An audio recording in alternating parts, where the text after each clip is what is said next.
संसद में मजाक बना दिया है। जो आता है वो सोचता है मुसलमान कुछ भी कह दो, ये मजाक बना रखा देश के लोकतंत्र का। रमेश भिदुड़ी बिल्कुल निकम्मा और नकारा है।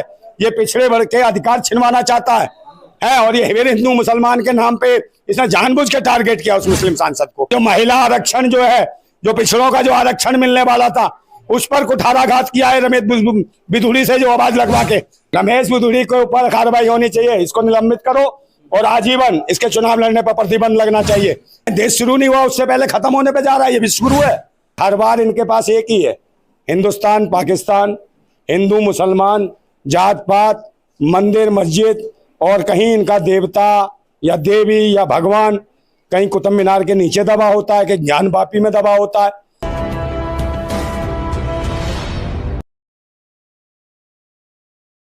देखिए, ये देश के लिए, लोकतंत्र के लिए एक बहुत बड़ा खतरा है। और यहाँ तक कहा जाए तो ये पहले दिन ही जो नया संसद भवन में इसमें सत्र बुला के पता नहीं किस मानसिकता से ये सदन बनाया गया, इसमें पहले दिन ही भारत के संविधान का बलात्कार करता हुआ दिखाई दिया एक सांसद, और एक धर्म मजहब के विशेष आदमी को टारगेट करता हुआ दिखाई दिया। क्योंकि सब जानते हैं 9 सालों में भारतीय जनता पार्टी की सरकार ने कोई काम नहीं किया, इनके पास कोई विकास का एजेंडा नहीं है। ये जनता के बीच लेके क्या जाएंगे? सबसे बड़ी बात है कि जनता के बीच जाएंगे क्या लेके? तो स्थितियां क्या है, हर बार इनके पास एक ही है, हिंदुस्तान पाकिस्तान, हिंदू मुसलमान, जात पात, मंदिर मस्जिद, और कहीं इनका देवता या देवी या भगवान कहीं कुतुब मीनार के नीचे दबा होता है, कि ज्ञान वापी में दबा होता है। तो इनका ये पाखंड जो है ना, ये बार बार उसी चीज को लाना चाहते हैं। जिस प्रकार नूह में देखा आपने कि नूह में शोभा यात्रा निकालना चाहते थे, मगर वो शोभा यात्रा नहीं निकालना चाहते थे, देशवासियों की सब यात्रा निकालना चाहते थे धर्म मजहब के नाम पे। फिर कहा इन्होंने कलश यात्रा निकालेंगे। नेता कह रहे मोदी जी की तारीफ हो रही, चंद्रयान पहुंच गया है, उसकी वजह से वो हमें डिस्टर्ब कर रहे थे। चंद्रयान पहुंच गया। हाँ। चंद्रयान के जो वैज्ञानिक थे, जो चंद्रयान को जो लैंड करने के लिए जिन्होंने स्पेस बनाया था, उसके वैज्ञानिकों को पिछले 17.5 महीने से समझे तनख्वाह तक नहीं मिली वैज्ञानिकों को। और ये नाली गैस वैज्ञानिक जो नरेंद्र मोदी है, ये कहता है कि उनकी वजह चंद्रयान चला गया। ये देश के लिए पनौती है नरेंद्र मोदी। ये तो अच्छा हुआ देश के अंदर नहीं थे और देश से बाहर थे, वो सही जगह स्थापित हो गया चंद्रयान, समझे नहीं तो स्थिति खराब हो जाती है। अच्छा हुआ इस बार कोई नारियल नहीं फोड़ा गया, नींबू नहीं बांधा गया, समझे, बिना नींबू के पहुंच गया। पिछली बार बहुत नींबू फोड़े, नारियल फोड़े, मैं चंद्रयान का था नहीं कहाँ बीच में अटक गया था। और रही बात, इनका एक बाबा है बागेश्वर, समझे। ये बता तू, तेरे चमत्कार ने करा क्या, ये बता तू। बहन बेटियों का ही मजाक उड़ाता है। वो कहता है जिसके माथे पे सिंदूर हो और मंगलसूत्र हो गले में, वो महिला रजिस्ट्री वाला प्लॉट है, और जिसके ये सब नहीं है वो खाली प्लॉट है। माताओं बहनों को भूत क्या कहता तू है? खाली प्लॉट माताओं बहनों को। प्लॉट का मतलब जानता है? प्लॉट खरीदे और बेचे जाते हैं, खरीदे और बेचे जाते हैं। ये बताओ भूतनी के, तूने अपनी अम्मा कितनी बार बेची? तूने अपनी बहन कितनी बार बेची? ये बता। भाई भूतनी के माताएं बहनें प्लॉट नहीं होती, प्रॉपर्टी नहीं होती। माताएं बहनें भारतवासियों का मान सम्मान स्वाभिमान होती हैं, इज्जत होती हैं। उनके लिए भारतवासी गर्दन काट भी सकते हो, कटा भी सकते हैं। और सुन रहा भूतनी के वो बागेश्वर, ये प्रवचन देना बंद करने में डाल देंगे तेरे प्लॉट सब, समझ गया ना। और रही बात है संसद की बात, संसद में मजाक बना दिया है। जो आता है वो सोचता है मुसलमान कुछ भी कह दो, है मुसलमान को तबला समझ रखा है, जो मर्जी आके बजा जाता है। ये मजाक बना रखा है देश के लोकतंत्र का, समझे। हिंदू या मुसलमान, ये देश संविधान से चलता है, समझे। वो नौटंकीबाज हो समझ लो, पाखंडी हो, ढोंगी हो, आतंकी हो, देशद्रोही हो, तुम हो, समझे। अरे तो एक बात बताओ, क्या मोदी कौन है? मोदी मोदी मोदी, देश की जनता रोदी रोदी। यशस्वी प्रधान। हाँ यशस्वी है, काय का यशस्वी है? हाँ विश्व गुरु ऐसा है। देश शुरू नहीं हुआ उससे पहले खत्म होने पे जा रहा है, ये विश्व गुरु है। ये विश्व गुरु ऐसा विश्व गुरु है जिसने रुपए की हालत क्या कर दी। बांग्लादेश के टके से भी नीचे रुपया चला गया। 2 टके के कोड़ी के 2 कोड़ी के लोग इस भारत की गद्दी पे बैठ गए हैं। इससे भारत की उन्नति होगी, विश्व गुरु है। रमेश भिदुड़ी का क्या कहेंगे आप? अरे रमेश भिदुड़ी बिल्कुल निकम्मा और नकारा है। ये पिछड़े वर्ग के अधिकार छिनवाना चाहता है और ये हिंदू मुसलमान के नाम पे इसने जानबूझ के टारगेट किया उस मुस्लिम सांसद को। और वो मुस्लिम सांसद में भी कमी थी, बाहर आके टेसूर हो रहा था लुगाइयों की तरह। बता रहा हूँ, वो बसपा के सांसद, तेरी जगह मैं होता ना सांसद, समझे ना, को लेके उड़ा के मरता।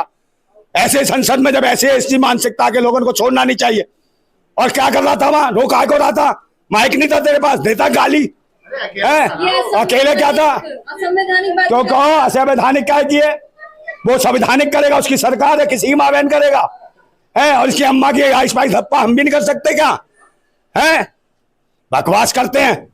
अब भी देश परेशान है और जमीन पे आगे ने जितने भी पार्टियों के सांसद थे जो मजाक उड़वाया संसद भवन का, देश के संविधान का, और जो महिला आरक्षण जो है, जो पिछड़ों का जो आरक्षण मिलने वाला था, उस पर कुठाराघात किया है रमेश बिधूड़ी से जो आवाज लगवा के, ताकि पिछड़े वर्ग के लोग फिर गुमराह हो जाए और कहें कि पिछड़े समाज के लोगों ने मुसलमान को गाली दे दी। अरे ये रमेश बिधूड़ी कोई पिछड़ा समाज का वो नहीं है, रमेश बिधूड़ी से पिछड़ा समाज नहीं है। पिछड़े समाज के रात को मेहनत करते तो ऐसे पता नहीं हजारों रमेश बिधूड़ी पैदा कर देंगे, इससे समाज नहीं है, ये भारतवासी समाज है। देश और इतिहास के लिए जाना जाता है। हमने देश के लिए, हर कौम ने, हर जाति के लोगों ने कुर्बानियां दी। और जिस तरीके से पिछले 9 साल से जो मुसलमानों पे जिस तरीके से टारगेट किया जा रहा है, मॉब लिंचिंग के नाम पे मारा पीटा जा रहा है, ये इससे बड़ी मॉब लिंचिंग क्या होगी है कि देश का जो प्रधानमंत्री का एक सांसद संसद भवन के अंदर मॉब लिंचिंग कर रहा है, एक मुसलमान को गाली दे रहा है, माँ बहन की पता नहीं क्या क्या कह रहा है? क्या उसकी माँ बहन नहीं है क्या? है कि किसकी माँ बहन बेटी नहीं है क्या? ये देश की संस्कृति है, ये सभ्यता है इनकी, ये संस्कार है जो बहन बेटियों के पूरे बलात्कार करवाते हैं। मणिपुर में बलात्कार करवाया ना उन्होंने। मैं कह रहा हूं कि मुगल काल में भी ऐसे बहन बेटियों को निर्वस्त्र नहीं घुमाया गया, ठीक है? और उसके बाद आ जाओ अंग्रेजी हुकूमत में भी कभी बहन बेटियों को निर्वस्त्र नहीं घुमाया गया। पिछले 75 सालों में भी बहन बेटियों को निर्वस्त्र नहीं घुमाया गया। मगर इन कमीनों के शासन में इन रंडवों के शासन में, इन आरएसएस मतलब राष्ट्रीय सांड संघ, राष्ट्रीय शोषण संघ, राष्ट्रीय समलैंगिक संघ है, इनके ये जो रंडुए से सांड घूम रहे हैं, इनके शासन में बहन बेटियों को निर्वस्त्र घुमाया गया। और देश को कहते हैं भारत माता। जो माताओं बहनों का सम्मान नहीं कर सकता वो भारत माता का सम्मान करेगा? तो मैं फिर कहता हूं कि मैंने सुने थे बेरहमी के मंजर बहुत, मैंने सुने थे बेरहमी के मंजर बहुत। आज ये मंजर मैंने देख भी लिया, और जिसको दिया था देश की हिफाजत का ठेका, उसी कमीने के हाथ में खूनी खंजर देख भी लिया। अब यहाँ तमीज नहीं रही। अब यहाँ तमीज नहीं रही। बदतमीज बनना पड़ता है। और हम सही हैं ये बताने के लिए भी हम मरना पड़ता है। ऐसी हालत है इस देश की। किसान आंदोलन में कितने लोग मरे? ये महिलाओं को सम्मान करेंगे? खूनी खंजर किसके हाथ में थी? खूनी खंजर नहीं है, शेर सुना इतना बढ़िया। हाँ, तो खूनी खंजर नहीं है, किसके हाथ में? ये खूनी खंजर ही तो था रमेश बिधूड़ी। ये खूनी खंजर है नरेंद्र मोदी का जो गाली दे रहा है। क्या देश का नागरिक नहीं है? क्या सांसद नहीं था वो जीत के आया था? अरे तो खूनी खंजर ही तो है। चाहे जुबान से काटो, चाहे तलवार से काटो, चाहे हथियार से काटो, चाहे विचार से काटो। विचारों से तो काट रहे, हथियार से, गालियों से काट रहे। चेतावनी दे दी गई है काय की चेतावनी? स्पीकर की तरफ से। ओ भाई अभी कान पे तेरे मार दूंगा, दूसरा मुझे चेतावनी दे देगा, मान जाएगा तू? ये बाहर से अगली बार से नहीं करना है, अगली बार से नहीं करना। क्या नहीं करना? क्या नहीं करना? अरे को कोठे पे बैठी हुई वैश्या थी जो अगली बार नहीं करना, क्या मतलब है? ये देश का संसद भवन है, समझे? ये न्यायालय सबसे बड़ा भारत का, और न्यायालय जो सुप्रीम कोर्ट से भी भव्य न्यायालय, जो भारत के संविधान में बहुत सारे चेंज करता है, न्यायालय को भी चलाता है, उसमें इस प्रकार की बोली भाषा, उसे लगता है कि यह मुकदमा नहीं ठुकेगा, संसद में जिस मर्जी को गाली दे लूंगा। जब तो मैं कह रहा हूं कि उस सांसद को भी कि भाई तू भी सांसद था, तू भी तो सुन के भेजा लोगों ने, क्यों नहीं जवाब दिया? अरे इस्तीफा मैडम उसको वहीं देना चाहिए था। अरे मेरे जैसा होता, बत्ती बनाता और स्पीकर की में डाल के आता, कहता रखवे हो भूतनी के, तेरी माँ की जिंदाबाद, समझे? हैं स्पीकर साहब को ऐसे बोल, तो ऐसी लायक है वो जिंदाबाद बोलने? क्या बुरा का बोला? मैं जिंदाबाद ना बोलूं, मुर्दाबाद बोल दूं उसे? हैं उन्होंने कहा कि आइंदा ऐसे मत करना, चेतावनी दे दी गई थी। आपको बोले क्या? तो चेतावनी क्या भाई? कल तुम्हारा कत्ल कर दे तो तुम्हारे दूसरे को चेतावनी से न्याय मिल जाएगा? हैं कल बहन बेटियों का बलात्कार कर दो, चेतावनी दे दी। अभी भी एन वीरेन जो भूतनी का वहां का मुख्यमंत्री है, उसकी मां बहन बेटी के साथ ऐसे निर्वस्त्र घुमाया जाता तो क्या करता बे? गोली मरवा देता है। जबकि वीडियो में निर्वस्त्र दिख रहे हैं वो आरोपी जिन्होंने बहन बेटियों को निर्वस्त्र घुमाया। रक्षा मंत्री खेत जता रहे हैं इस पर। क्या का रक्षा मंत्री खेत जगता रहा है? ये गाली देता है, पीछे देखो कौन कौन सी जात के लोग हंस रहे होते हैं, शकल दिखा रहे होते हैं, देखा ना तुमने? कौन थे लोग? वो सामने नहीं आते। पिछले कानून मंत्री बैठे। कौन कानून मंत्री? रविशंकर प्रसाद। हाँ, रविशंकर प्रसाद कौन है? जानते नहीं हो? पीछे हर्षवर्धन बैठा था, कौन है? जानते नहीं हो? किसे? हर्षवर्धन को। है वो तो डॉक्टर है। कानों का अपने वो डिपार्टमेंट चेंज करा कहीं जाके। तेरे कानों का डिपार्टमेंट ठीक नहीं हो, दिमाग भी खराब हो गया, खिसक गया तेरा। ऐसे बोल रहे हैं। कौन सा आस्था मान? हाँ, तू तो ऐसे पूछ रही है, तू पूजा करके आती हो, सुबह शाम धूप अगरबत्ती लगाती हो, हैं बकवास करती है। आस्था मान? हाँ, निजी में काय के? कौन सा? ये सच्चा है?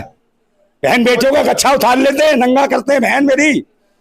हाँ, मोदी विरोध में अंधे हो गए नंदा भाई। मोदी विरोध में? अच्छा काम भी नहीं दिखता। मैं अंधा हूँ, अंधभक्त नहीं दिख रहे तुझे? मेरी तो आंखें हैं बे।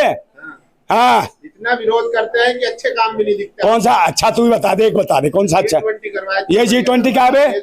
महिलाओं को छेड़ता है हमारा प्रधानमंत्री, कितनी शर्म की बात है। वो ब्राजील की फर्स्ट लेडी, उसका हाथ पकड़ रहा था तो निकल गई बच के, नहीं तो शर्मसार हो जाता पूरा देश। है बकवास करता तू है? और कह रहा भाई फोटो खिंचवानी थी। अबे फोटो खिंचवानी तो दूसरी बीवियों के साथ खिंचवाएगा, दूसरों की। अपनी बीवी छोड़ रखी, उसे बुलाता, फोटो खिंचवाता है। ये संस्कार है इनके, अपनी बीवी छोड़ दो, दूसरों की बीवियों के हाथ पकड़ो। तो रमेश भिथोड़े पे क्या कार्रवाई होगी बताइए? रमेश भिथोड़े के ऊपर कार्रवाई होनी चाहिए, इसको निलंबित करो और आजीवन इसके चुनाव लड़ने पर प्रतिबंध लगना चाहिए, यही सजा है। हो पाएगा ऐसा? होगा, क्यों नहीं होगा? ये कानून हम बनाएंगे, क्रांतिकारी हैं, और जो संसद में ऐसे गरमा गिराएगा उसको अंधा सपोर्ट गोली मरवा देंगे। ये ध्यान रखना, जो धर्म मजहब के नाम पे लड़वाएगा। समझे? भारत जिंदाबाद था, जिंदाबाद है, जिंदाबाद रहेगा। जिंदाबाद भारत।